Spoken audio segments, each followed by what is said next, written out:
शहर के भीड़ भाड़ वाले कृषि बाजार की एक सड़क पर सुशीला देवी अपनी छोटी सी टोकरी में ताज़ी रंग बिरंगी सब्जियां सजाकर बैठी थीं। उनकी सब्जियां टमाटर, हरी मिर्च, पालक उनके अपने छोटे से खेत की थीं, जो उनकी दिन भर की मेहनत का फल थीं। तभी उसी भीड़ में एक साधारण सी सफ़ेद रंग की सरकारी गाड़ी आकर रुकी, जिसमें गहरे नीले रंग की सलवार कमीज में एक युवा महिला उतरी। वो कोई और नहीं बल्कि इसी ज़िले के डीएम यानी ज़िला अधिकारी अंजलि सिंह थी, जो बाजार के निरीक्षण और कुछ ताज़ी सब्जियां खरीदने आई थीं।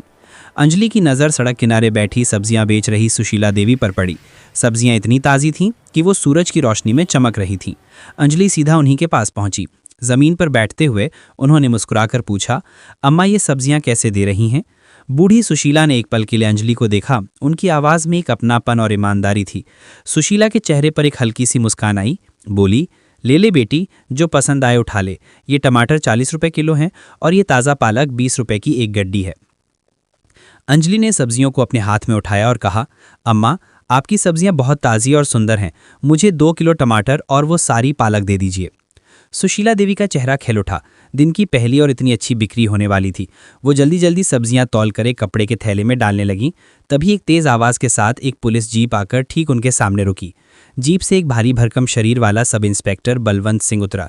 उसके चेहरे पर घमंड और आंखों में लालच साफ झलक रहा था। उतरते ही उसने अपनी भारी आवाज़ में कहा, ए बुढ़िया, आज क्या क्या बेच रही है? उसकी नज़र टोकरी में रखे सबसे अच्छे, बड़े और लाल शिमला मिर्च के ढेर पर पड़ी। सुशीला देवी का खिला हुआ चेहरा अचानक मुरझा गया। उनकी आवाज़ कांपने लगी। जी साहब, सब्जियां हैं। बलवंत ने अकड़ते हुए कहा, हाँ वो तो मुझे भी दिख रहा है। ये जो बड़े वाले शिमला मिर्च हैं सारे पैक कर। आज थाने में बड़ी पार्टी है और बड़े साहब लोगों के घरों पर भी भिजवाने हैं। जल्दी कर, टाइम नहीं है मेरे पास। सुशीला देवी के हाथ रुक गए। ये सबसे खास शिमला मिर्च थे, जिन्हें उगाने में उन्हें सबसे ज़्यादा मेहनत लगी थी। इनकी उन्हें सबसे अच्छी कीमत मिलने की उम्मीद थी। उन्होंने हिम्मत जुटाकर धीरे से कहा, साहब ये 600 रुपये के हैं। इंस्पेक्टर बलवंत सिंह जोर से हंसा, जैसे उसने कोई बहुत मज़ेदार चुटकुला सुन लिया हो। पैसे? तुझे मैं पैसे दूंगा? शुक्र मना की तरह सामान उठवा रहा हूं, वरना तेरी ये टोकरी यहीं से उठवा दूंगा तो कहीं की नहीं रहेगी। भूल गई क्या पिछली बार का हाल? सुशीला देवी की आंखें भर आई। पिछली बार बलवंत ने उनके फूलों की टोकरी पलटा दी थी, सिर्फ इसलिए कि उन्होंने पैसे मांग लिए थे। उनका पूरे हफ्ते का नुकसान हो गया था। पास बैठी अंजलि ये सब देख और सुन रही थी। उसका खून खौल रहा था। एक वर्दी वाला जिसका काम लोगों की सेवा करना है, वो एक गरीब बेबस औरत को इस तरह धमका रहा था। सुशीला देवी ने कांपते हाथों से वो सारे शिमला मिर्च एक थैले में भरे और इंस्पेक्टर की तरफ बढ़ा दिए। इंस्पेक्टर ने थैला छीना और जीप में बैठने लगा। तभी सुशीला देवी ने रोती हुई आवाज़ में कहा, साहब घर में पोता बुखार से तप रहा है, दवा के पैसे नहीं हैं, आज की बोहनी भी नहीं हुई है, कुछ तो दे दीजिए साहब, भगवान आपका भला करेगा। ये सुनना था कि इंस्पेक्टर बलवंत आग बबूला हो गया। वो जीप से उतरा और गुस्से में सुशीला देवी की तरफ बढ़ा। उसने गुस्से में बोला, बहुत जबान चलाने लगी है, पैसे चाहिए तुझे? रुक, मैं देता हूं तुझे पैसे। उसने आगे बढ़कर सब्जियों से भरी टोकरी पर जोर से लात मारी। सारे टमाटर, आलू, प्याज और शिमला मिर्च, सुशीला देवी की दिन भर की मेहनत और उनकी उम्मीदें सड़क पर बिखर कर चूर चूर हो गईं। इंस्पेक्टर ने गरजते हुए बोला, ये है तेरे पैसे। अब अगर कल यहाँ बैठी दिखी तो सीधा हवालात में डाल दूंगा, समझी? बलवंत गुर्राया और अपनी जीप स्टार्ट करके तेजी से चला गया। पूरा बाजार एक पल के लिए सन्न रह गया। सबने देखा लेकिन किसी ने कुछ नहीं कहा। सब जानते थे कि इंस्पेक्टर बलवंत से उलझने का मतलब अपनी आफत को बुलाना है। सुशीला देवी बिखरी हुई सब्जियों को देखकर बिलक बिलक कर रोने लगी। मेरा सब बर्बाद हो गया है भगवान, मेरी पूरी दुनिया उजड़ गई। मेरी छोटी सी टोकरी जिसमें मैं अपने पोते के ठीक होने और घर की खुशियों के लिए सब्जियां बेच रही थी, अब मेरा सब छिन गया। अंजलि का दिल दर्द से भर गया। वो तुरंत सुशीला देवी के पास गई और उनके कंधों पर हाथ रखकर उन्हें उठाया। शांत हो जाइए अम्मा, हिम्मत रखिए। उसने आसपास के लोगों की तरफ देखा। सबकी नज़रों में गुस्सा तो था, लेकिन साथ ही बेबसी और डर भी था।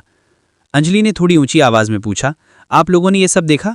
एक दुकानदार धीरे से बोला, बेटी हम रोज़ देखते हैं, ये इंस्पेक्टर हर छोटे दुकानदार से सामान लेता है और बिना पैसे दिए ऐसे ही चला जाता है। जो नहीं देता उसके साथ यही होता है। कोई कुछ नहीं कर सकता क्योंकि वो पुलिस वाला है।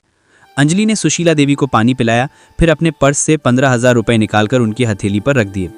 अम्मा ये रखिए, ये आपके नुकसान की भरपाई तो नहीं कर सकते, लेकिन शायद थोड़ी मदद हो जाए। सुशीला देवी ने पैसे लेने से मना कर दिया। नहीं बेटी, मैं भीख नहीं ले सकती, तुमने मेरे लिए इतना सोचा, यही बहुत है। अंजलि ने ज़बरदस्ती पैसे उनके हाथ में थमा दिए। ये भीख नहीं है अम्मा, ये आपकी मेहनत का सम्मान है, और मैं आपसे वादा करती हूँ, जिसने आपकी ये सब्जियाँ तोड़ी हैं उसका घमंड भी ऐसे ही टूटेगा, उसे सज़ा ज़रूर मिलेगी। सुशीला देवी ने नम आंखों से अंजलि को देखा। तुम नहीं जानती बेटी, वो बहुत खतरनाक आदमी है। उसके पीछे बड़े बड़ों का हाथ है। तुम इस चक्कर में मत पड़ो, वो तुम्हारा भी नुकसान कर देगा। अंजलि बस मुस्कुराई। आप मेरी चिंता मत कीजिए अम्मा, बस आप मुझे अपना पता बता दीजिए। थोड़ी हिचकिचाहट के बाद सुशीला देवी ने अपनी झोपड़ी से बने घर का पता बताया। अंजलि ने वादा किया कि वो कल उनसे मिलने आएगी और वहां से चली गई। लेकिन उसका दिमाग अब शांत नहीं था। उसके अंदर तूफान चल रहा था। एक जालिम इंस्पेक्टर, डरे हुए लोग और सड़क पर बिखरी हुई सब्जियां, ये तस्वीर उसकी आंखों के सामने से हट ही नहीं रही थी। अगले दिन सुबह अंजलि अपने ऑफिस पहुंची, लेकिन आज वो अपनी डीएम वाली कुर्सी पर नहीं बल्कि एक मिशन पर थी। उसने सबसे पहले शहर की एसपी प्रिया वर्मा को फ़ोन किया। प्रिया एक तेज़ तर्रार और ईमानदार आईपीएस ऑफिसर थी। अंजलि और प्रिया की अच्छी दोस्ती भी थी। प्रिया, मैं अंजलि बोल रही हूँ, एक बहुत ज़रूरी काम है, क्या तुम 10 मिनट में मेरे ऑफिस आ सकती हो? अंजलि की आवाज़ में गंभीरता थी। ठीक 10 मिनट बाद एसपी प्रिया वर्मा अंजलि के कैबिन में थी। सब ठीक तो है? तुम बहुत टेंशन में लग रही हो। अंजलि ने उसे कल बाजार में हुई पूरी घटना बताई, कैसे इंस्पेक्टर बलवंत सिंह ने उस बूढ़ी औरत के साथ बदतमीजी की और उसकी सारी सब्जियां तोड़ दी। सब सुनकर प्रिया की आंखों में भी गुस्सा उतर आया। बलवंत सिंह की शिकायतें पहले भी आई हैं, लेकिन कभी कोई पुख्ता सबूत नहीं मिला। वो बहुत शातिर है और उसके ऊपर एक लोकल नेता एमएलए तेजपाल चौधरी का हाथ है, इसलिए उस पर कोई सीधी कार्रवाई करना मुश्किल है। मुझे पता है, अंजलि ने कहा, इसलिए मैं उसे रंगे हाथों पकड़ना चाहती हूँ। मेरे पास एक प्लान है, लेकिन इसमें मुझे तुम्हारी मदद चाहिए होगी। अंजलि ने अपना पूरा प्लान प्रिया को समझाया। प्लान सुनकर प्रिया की आंखों में एक चमक आ गई। ज़बरदस्त प्लान है, ये काम आज ही होगा। मैं अपनी सबसे भरोसेमंद टीम को इस काम पर लगाती हूँ। तुम चिंता मत करो, आज बलवंत सिंह का कानून से सामना ज़रूर होगा। शाम ढल रही थी। बाजार फिर से सज चुका था। सुशीला देवी आज डर के मारे बाजार नहीं आई थी, लेकिन अंजलि के वादे पर उन्हें थोड़ा भरोसा था। उधर बाजार में कल वाली जगह पर आज एक ठेला लगा हुआ था। ठेले पर रंग बिरंगे फल और सब्जियां सजे थे और ठेले के पीछे एक 40 साल की महिला खड़ी थी और उसके साथ एक लड़का भी था जो ग्राहकों को सामान दिखा रहा था। ये कोई और नहीं बल्कि एसपी की टीम के 2 पुलिसकर्मी मीना और सुनील थे, जो भेस बदलकर वहां मौजूद थे। बाजार में जूस वाले, चाय वाले और दूसरे ग्राहकों के रूप में भी कई पुलिसकर्मी फैल चुके थे। हर किसी के पास एक छिपा हुआ माइक्रो कैमरा और ईयरपीस था। अंजलि और एसपी प्रिया पास ही एक गाड़ी में बैठी थी, जिसमें से बाजार का हर कोना साफ दिख रहा था। उनके सामने एक लैपटॉप रखा था, जिस पर उन सभी कैमरों की लाइव फीड आ रही थी। मैडम, सब अपनी पोजीशन पर हैं। एक पुलिसकर्मी की आवाज़ प्रिया की ईयरपीस में गूंजी। गुड, बस इंतजार करो, प्रिया ने जवाब दिया। घड़ी की सुई आगे बढ़ रही थी। सबका दिल जोर जोर से धड़क रहा था। क्या बलवंत सिंह आ जाएगा? क्या उनका प्लान काम करेगा? तभी दूर से वही जानी पहचानी पुलिस जीप की आवाज़ आई।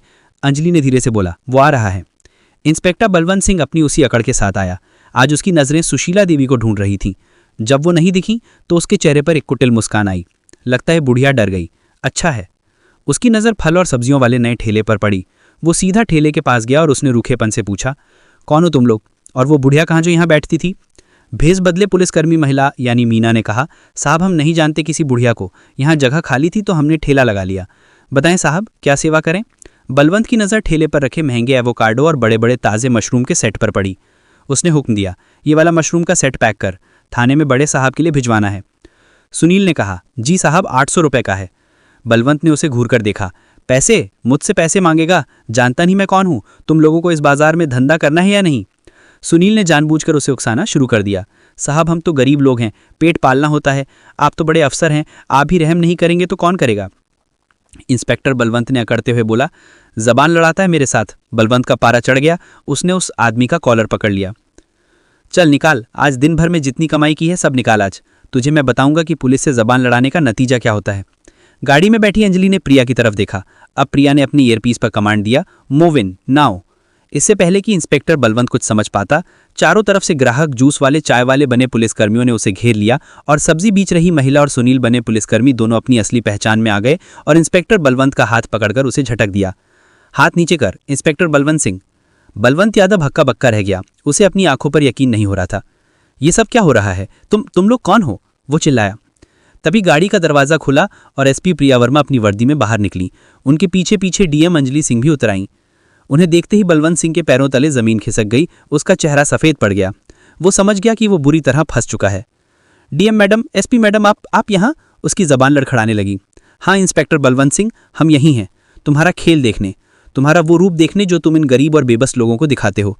तुम्हारी हर धमकी, हर वसूली कैमरे में रिकॉर्ड हो चुकी है। बलवंत, प्रिया ने कहा, तुम्हें तुम्हारे पद का दुरुपयोग करने और जनता को परेशान करने के जुर्म में गिरफ्तार किया जाता है। 2 हवलदार आगे बढ़े और बलवंत के हाथों में हथकड़ी पहना दी। कल तक जो आदमी पूरे बाजार में दहशत का दूसरा नाम था, आज वो एक मुजरिम की तरह सिर झुकाए खड़ा था। बाजार के लोग जो कल तक डर के मारे चुप थे, आज धीरे धीरे बाहर निकल रहे थे। उनकी आंखों में डर की जगह एक उम्मीद की चमक थी। बलवंत को लगा जैसे उसका सब कुछ छिन गया है, उसकी इज्जत, उसकी वर्दी, उसका दबदबा। लेकिन वो इतनी आसानी से हार मानने वालों में से नहीं था। उसके दिमाग में बिजली की तरह अपने आखिरी सहारे का नाम कौन था? एमएलए तेजपाल चौधरी। जैसे ही पुलिस उसे जीप की तरफ ले जाने लगी, वो जोर से चिल्लाया, रुक जाओ, तुम लोग बहुत बड़ी गलती कर रहे हो। तुम जानते नहीं मेरे पीछे किसका हाथ है। मैं अभी एमएलए साहब को फोन करता हूँ, 1 मिनट में तुम सबकी वर्दी उतरवा दूंगा। उसने अपनी जेब से फोन निकालने की कोशिश की। प्रिया ने इशारा किया और एक हवलदार ने उसका फोन छीन लिया। लेकिन बलवंत की धमकी ने हवा में एक नया तनाव घोल दिया था। सब जानते थे कि तेजपाल चौधरी कितना दबंग और पहुंच वाला नेता है।